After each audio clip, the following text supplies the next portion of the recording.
بسم الله الرحمن الرحیم.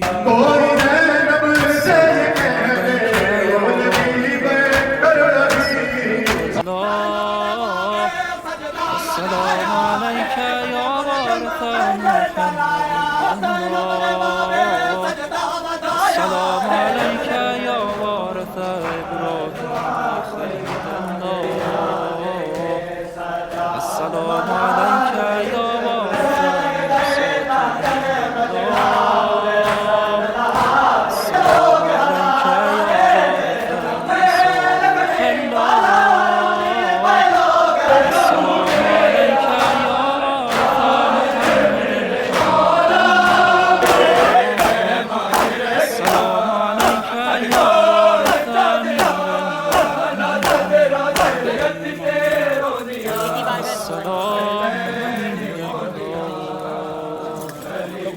السلام عليك يا ابن محمد المصطفى.